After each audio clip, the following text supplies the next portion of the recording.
Baik, terima kasih. Assalamualaikum warahmatullahi wabarakatuh.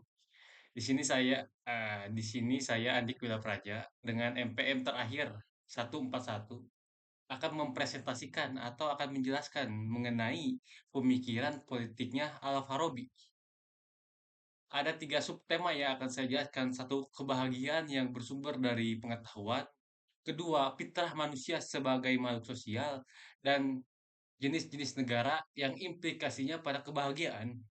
Karena dalam negara ini, Al-Farabi melihat adanya sebuah kemaslahatan atau sebuah manfaat dari sebuah negara yang baik, dan ada falsifikasi negara menurut Al-Farabi, baik dari utama dan tidak utama. Baik, kita akan menjelaskan tentang biografinya Al-Farabi terlebih dahulu. Al-Farabi sebenarnya sangat memiliki banyak disiplin ilmu, mulai dari bahasa, mulai dari kesusastraan. Nama lengkap Ibnu Al-Farabi itu Abu Nasir Muhammad bin Al-Farah Al-Farabi. Al-Farabi lahir di Farab, Kazakhstan. Mungkin jika teman-teman pernah ke Kazakhstan dan jalan-jalan ya, mungkin salah satu uang dari mata uang Kazakhstan itu ada fotonya Al-Farabi. Dan juga jika melipir ke Iran, ada salah satu materai di Iran juga yang berwajah Al-Farabi.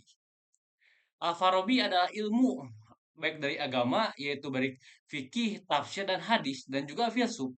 Dan di filsuf ini, dan ada cap dari orang bahwa Al-Farabi ini sebagai penerusnya Aristoteles dan disebut juga guru kedua. Al-Farabi meninggal pada usia 80 tahun.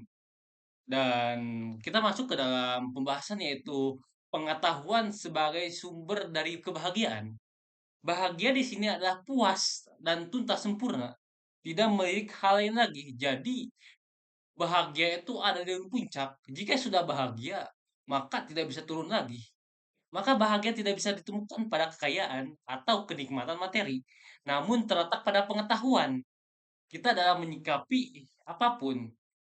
Kebahagiaan tergantung pada kesempurnaan jiwa, dan kesempurnaan jiwa tergantung pada pengetahuan. Semakin bertambah pengetahuan, semakin bertambah kesempurnaan jiwa, dan semakin bertambah kebahagiaan. Menurut menurut Al-Farabi, pengetahuan akan membuat manusia tenang atau sukun al-nafs dengan apa yang dia miliki. Dan juga pada kebahagiaan ini bersumber dari fitrahnya manusia sebagai makhluk sosial. Al-Farabi berpendapat bahwa manusia adalah makhluk sosial, makhluk yang mempunyai kecenderungan untuk berkelompok dan atau untuk bermasyarakat. Hal ini dikarenakan manusia tidak mampu memenuhi kebutuhannya sendiri atau membutuhkan kerjasama pihak lain. Adapun tujuan bermasyarakat itu untuk memenuhi tidak semata-mata untuk memenuhi kebutuhan pokok hidup, tapi juga untuk menghasilkan kelengkapan hidup yang akan memberikan kepada manusia sebuah kebahagiaan. Tidak saja materi, tapi juga spiritual. Tidak juga di dunia, tapi juga di akhirat. Dan pada fitrahnya manusia sebagai makhluk sosial ini akan berevolusi menjadi sebuah ilmu, yaitu ilmu politik. Dan kita bertanya-tanya, kenapa Al-Farabi terkenalnya pada politik, tidak pada filsafat yang sudah disebutkan tadi. Al-Farabi sebagai guru kedua setelah Aristoteles. Sebenarnya, ya, pikiran-pikiran Al-Farabi ini lahir di waktu yang tepat. Maksudnya maksudnya di mana kekhalifahan Al-Abbasiyah itu di tahap akhir 5 abad. Karena di abad pertama itu hanya menonjol karena Abbasiyah itu menonjol pada abad pertama saja dengan 9 khalifah, dengan yang kita sangat kenal itu Harun ar-Rasyid beserta anaknya. Terus itu tentang jenis negara.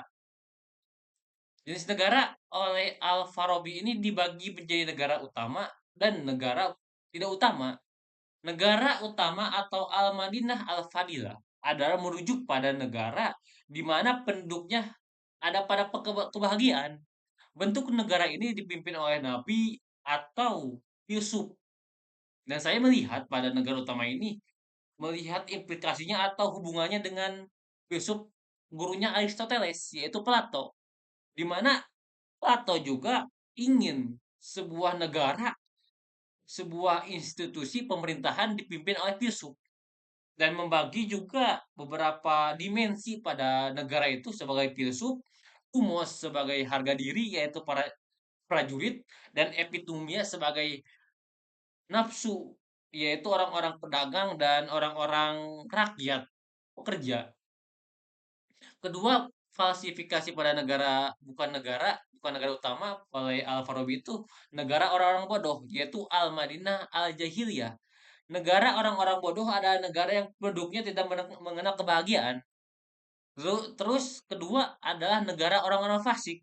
Negara orang-orang fasik adalah negara yang penduduknya mengenal kebahagiaan, tetapi tingkah laku mereka sama dengan penduduk orang-orang bodoh.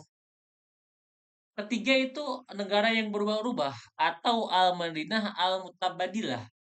Penduduk negara ini awalnya mempunyai pikiran dan pendapat seperti penduduk utama, tetapi mengalami kerusakan karena berubah-ubah sesuai pemimpin dan pola pikir pemerintahannya. Yang terakhir itu negara sesat. Negara sesat adalah negara yang pemimpinnya menganggap dirinya sebagai wahyu. Ia kemudian menipu banyak banyak dengan ucapan dan perbuatannya. Mungkin kita kenal beberapa negara yang dipimpin oleh satu pencetus seperti Jepang dan negara-negara di Jerman. Terus ada klasifikasi negara bodoh. Ada 5. Satu, negara darurat. Yaitu negara rusak tapi penduduknya dapat minum, makan, tempat tinggal, dan pakaian. Kedua, negara kapitalis, di mana atau badilah yang orang-orang isinya negara itu implikasinya pada materi, uang, sesuatu yang profit, baik baik rakyatnya dan pemimpinnya. Terakhir itu negara gila hormat, di mana orang-orang di negara tersebut, baik pemimpin dan rakyatnya, mementingkan harga diri. Baik kerusakan negara atau kerusakan apapun tidak peduli. Yang penting dia dicitrakan dengan kehormatan.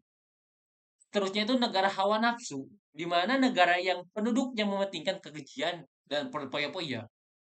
Hari ini poya-poya, besok rusak tidak apa-apa. Yang penting poya-poya. Yang terakhir itu negara anarkis atau jamiah. Yang negaranya setiap penduduknya ingin mereka melakukan keinginan masing-masing. Dan anarkis, negara anarkis jamiah yang tidak peduli dengan sebuah sistem dan tidak peduli aturan. Baik melakukan ini, melakukan itu, bebas. Tidak mau diatur. Baik, sekian dari saya mengenai 3 materi yang ingin saya sampaikan.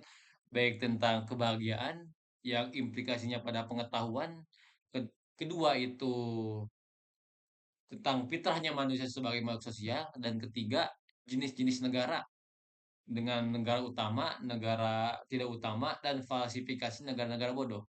Sebenarnya banyak sekali yang dibahas oleh Al-Farabi, mulai dari jiwa, mulai dari akal, mulai dari pengetahuan, harmoni, filsafat, kesusastraan, dan tentang musik. Sangat banyak sekali Al-Farabi ini menekuni ilmu. Sekian dari saya. Mohon maaf jika ada kesalahan. Wa taufiq wa hidayah. Wassalamualaikum warahmatullahi wabarakatuh.